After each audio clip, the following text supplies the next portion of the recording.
de la acuariofilia, que es el siglo XX. Con la llegada de la electricidad, evidentemente llegan los reinventos. Se genera en 1908 la primera bomba de aire directamente eléctrica y además también se empiezan a inventar el calentador también, la resistencia para calentar el agua. Estos avances que van junto a el descubrimiento de la electricidad hacen que también ese hobby se difunda todavía más. El siglo XX es un siglo en general de muchísimas descubrimientos, pero hay que decir que a principios del siglo XX el tema de la acuarística coge un tono también bastante de juguete, para niños. Coge esa idea que a día de hoy tenemos de los peces rojos. Incluso empresas como Mattel comienzan a comercializar filtros y bombas en un sentido, bombas de aire, perdón, porque aún no se habían inventado los filtros,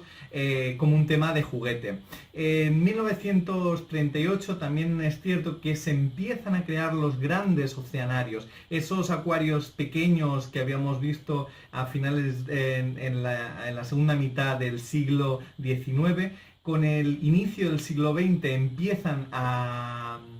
hacerse más grandes, entonces empiezan a nacer en América el tipo Marineland y otros centros así más grandes y con más amplitud de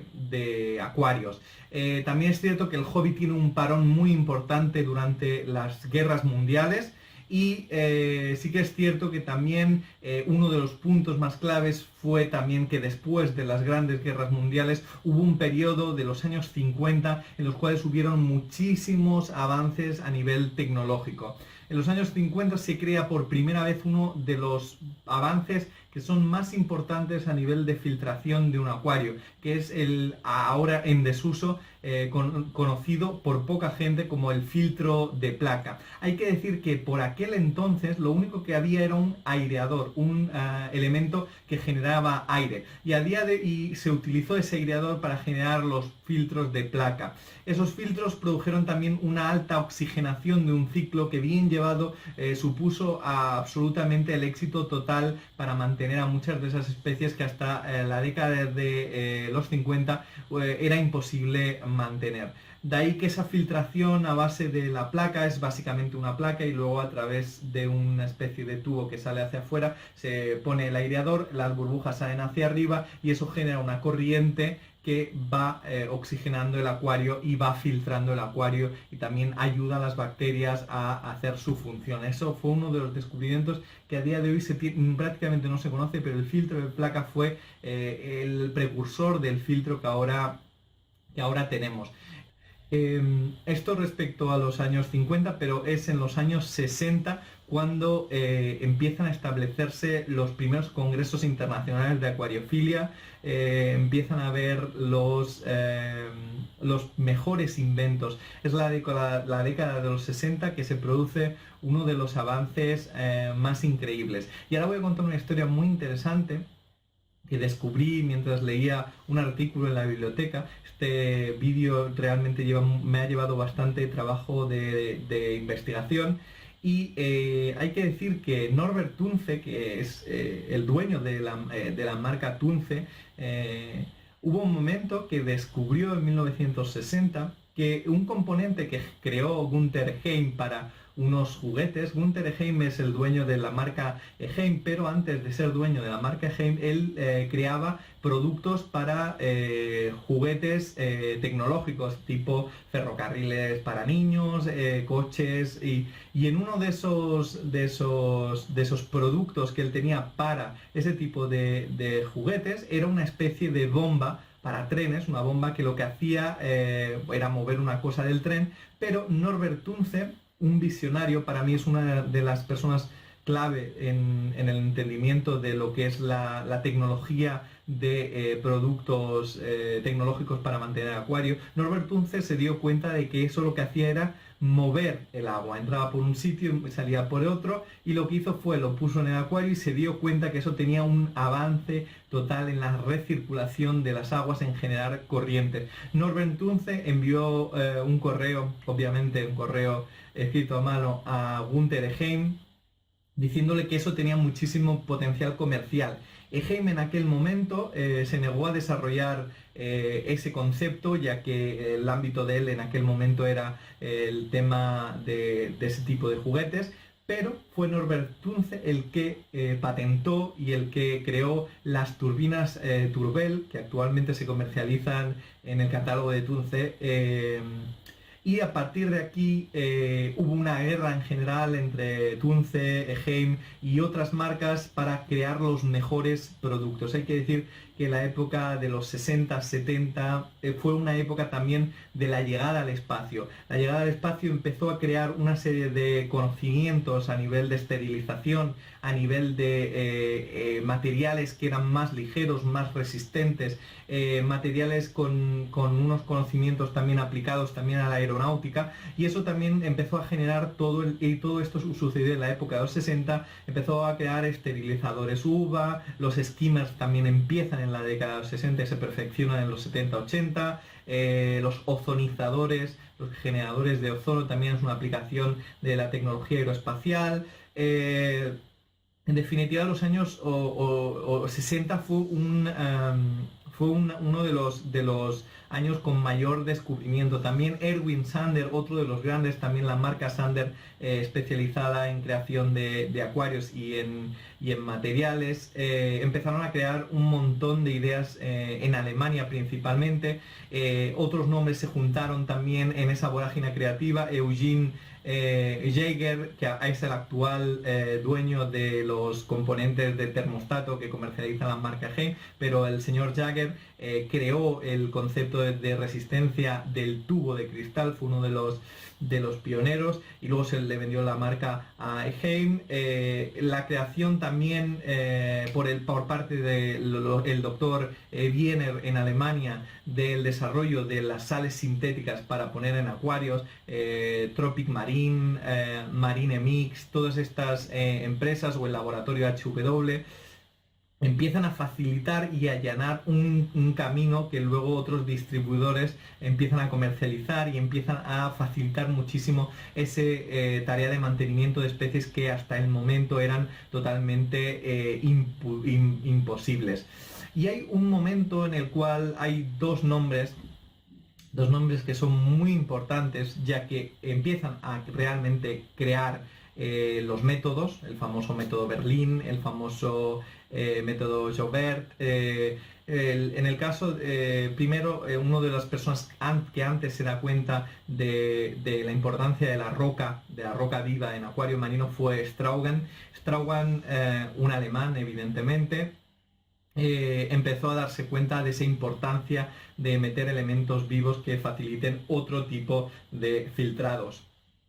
La década de los 70, lo que más se produce y por lo cual es tan importante, es que la década de los 70 es una década de publicaciones, de libros, de congresos, de establecimiento de bases, una gran época de difusión, divulgación de conocimiento a través de publicaciones, que hace que empiece realmente a generarse un deseo en la gente y empiece a muchos acuaristas a aficionarse a este mundo. Esta gran aportación de conocimientos tiene el culmen en un personaje, en un autor que se llama Peter Wilkens, del cual yo tengo el libro, al igual que lo puede comprar mucha gente. Hizo una publicación que era el libro de agua salada para invertebrados marinos.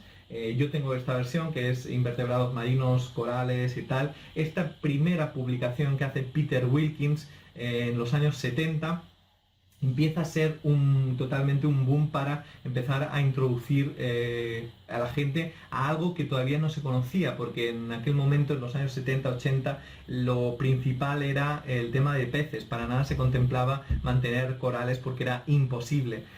Otro de los grandes nombres a nivel literario que también potenció el hecho en sí de tener libros que ayudaran a la gente era Herbert Axelrod. Hay que decir que en aquel momento no había internet, por lo tanto el conocimiento se podía únicamente recibir a través de publicaciones, revistas y libros. Y Axelrod también introdujo un montón de conocimiento a la gente. Nace en primer lugar también el tema de la comida congelada, nace también el concepto de la comida liofilizada. Eso también pertenece por parte de Ammar Kasera, otro de los pioneros. La alimentación a nivel tecnológica que proporciona el conocimiento aeroespacial a la hora de drenar los compuestos acuosos de los alimentos, hace también que empiecen también a generarse una serie de productos específicos para alimentar a los peces. La década de los 70 es increíble a nivel de se hacen muchísimas exportaciones, todo empieza a coger sentido, los skimmers, se empieza también a crear el primer filtro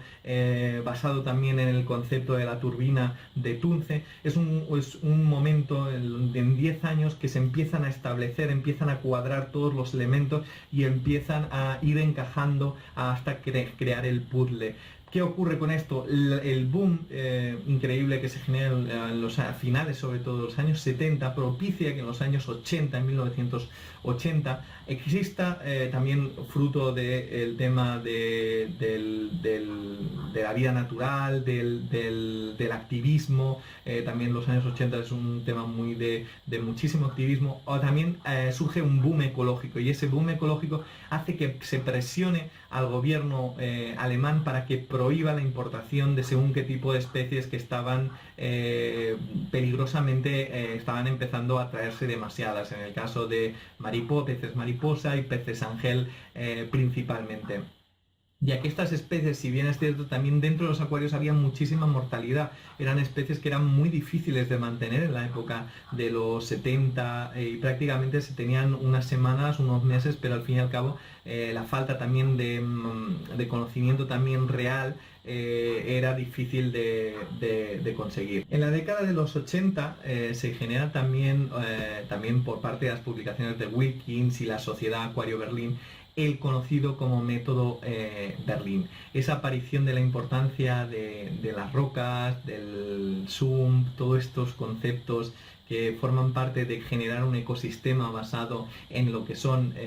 un aporte de filtros, skimmers, pero también un aporte a nivel de roca viva y de elementos vivos dentro del acuario, hace que se establezca el método Berlín. Esto también va unido a que la época de los 80 es una época donde hay mucha producción diferente de bombillas por parte de las compañías Philips y Osram, y empiezan también a utilizarse las lámparas HQI, empiezan a utilizarse una serie de materiales especializados que hacen que se profesionalice bastante la iluminación. Esto va unido de la mano de lo que hablábamos de los años 80, de los ecologistas y del gobierno, no sé si os acordáis, los cuales propiciaron que la gente, como no podía coger las especies de peces que ellos querían, lo que finalmente se propició fue que empezaran a querer recrear el medio donde se encontraban esas especies, el medio donde estaban los corales. Y es por eso principalmente que junto a Philips, junto a Osram, el tema de las bombillas actínicas, que nace también en aquel momento, empiezan a comercializar este tipo de especies que son corales, son pólipos, son corales blandos al principio, luego pasan a las LPS, luego a las SPS, y al final se empiezan a profesionalizar un tema de que se empiezan a importar corales. También el tema que empieza a funcionar es el calcuaser, se empieza el hidróxido de calcio a utilizar para generar la suficiente aporte de alimento para los crecimientos de corales. Y en los años 80 una de las faltas Una de las faltas es que Alemania está muy avanzada a nivel tecnológico por parte de los grandes Heim, Tunze, de Wilkins, toda esta gente estaba muy avanzada, pero al no haber comunicaciones vía entre otros países a nivel real de conocimiento, sí que había obviamente, pero no acababan de cuajar los conocimientos que habían generado el método Berlín en Alemania, no acababan de encajar en Estados Unidos, ya que no eran tan conocidos, y entonces empieza a generarse un problema, que era que Alemania estaba muy avanzada, pero otras partes del mundo no sabían cómo realmente mantenerse. Fue cuando a mediados de los 80 se traduce el libro de Wilkins, ya que también las publicaciones, muchas de ellas eran en Alemania y en alemán, y no acababan de llegar a otros países en inglés, pero empiezan a traducirse a finales de los 80, principios de los 90, las publicaciones de Wilkins. Otros personajes entran en juego, como George Smith, que empieza a introducir también el filtro seco-húmedo, y evidentemente generan otros escritores que empiezan a hablar de más artículos como Charles Delbecq o Julian Sprung. Esto va unido a un nacimiento de algo que no se conocía en aquella época, que era el Internet, y que en la época de los 90 realmente empieza a generarse esa red que nos permite la comunicación. Empiezan a generarse foros como Riff Central, y empiezan realmente a generar un conocimiento global. Internet lo que hace es que automáticamente se empiezan a dar consejos muy básicos, obviamente, porque el Internet de los años 90, 80, 90 era muy muy básico, pero empiezan realmente a generarse esos nichos ya perfeccionados en Estados Unidos. Esta mejora, este avance a la hora de poder mantener los peces y los corales e invertebrados con éxito, empieza a generar un boom. Y también se produce en la época de los 70, 80, 90 el tema de la apertura de los conocidos como rutas aéreas, que hacen que el tiempo de los animales sea mucho más inferior y los animales puedan sobrevivir. También el concepto es que empiezan a generar las bolsas de aire, el tema del aire puro para meter dentro de las bolsas, el tema de los aislantes. Empiezan a generarse un montón de productos aislantes, un montón de productos ligeros que facilitan el transporte de las especies con máxima velocidad y con el máximo éxito. Sí que es cierto que en la época de los 70, 80, 60, el tema de las capturas con cianuro fueron uno de los problemas que más muertes también causaban a los peces, ya que venían intoxicados directamente y les quedaba poco luego tiempo de vida dentro de los acuarios. Pero en general, este avance que se produjo en la época de los 70, 80 a nivel comercial aéreo, también beneficia bastante el tema del transporte de los animales. En 1989 el señor Tunze vuelve a crear otro de los avances más increíbles, que es el reactor de calcio, y vuelve otra vez a renovar el concepto de alimento de las especies, generando un menor coste, etcétera. En 1989, el Jean Jaubert del Acuario de Mónaco se basa en el concepto, el método Jaubert, que muchos lo conocéis como cama profunda de arena, pero es un concepto básicamente del Acuario de Mónaco y de este señor, y que es conocido como el método Jaubert, el cual se basa en una capa gruesa de arena, en la cual existen una serie de capilaridades con una serie de elementos animales que ayudan directamente a descomponer todo el tema de materia perjudicial de los peces, y eso también ayuda a todo el equilibrio. En fin, hay un montón de personajes. El tema de los típicos, las típicas algas que se generan en las mallas para reducir nitratos en acuario marino, que también ahora se está poniendo también muy de moda. El descubridor fue Walter Eadie. Son esas rejillas que se iluminan en el zoom, y luego se hace pasar agua por la rejilla, y esa rejilla poco a poco va generando una materia de algas que ayudan rápidamente a reducir los nitratos en los acuarios. Hay que decir también que uno de los padres de todo esto, que se dio cuenta antes que nadie de lo que era el método Berlín y de lo que era la importancia de la roca viva, es Li Sheng-en, que actualmente está vivo y es una de las personas que realmente vieron el conocimiento que podían, la facilidad que podían tener de mantener la roca viva. Todos estos conocimientos finalmente en la época de los 90 hasta finales de los 90 hacen que realmente el hobby esté muy establecido, que haya unos protocolos también muy establecidos y que esos protocolos hagan que todo el mundo quiera tener estos maravillosos peceras dentro de casa. Esos protocolos hacen que en 1996 la acuariofilia esté como segundo hobby mundial, justo por detrás de la filatelia, de los sellos y las monedas, y hace que 2000, en la época de los 90 hasta 2000, sea uno de los periodos más ricos a nivel de exportaciones libres, hasta que finalmente en 2000 empiezan a generarse las restricciones de especies. A partir de aquí, el último punto que vamos a tratar es del 2000 hasta el presente, la última década. En este caso vamos a hablar de qué es lo que tenemos y me gustaría hacer un pequeño apunte de qué será lo próximo.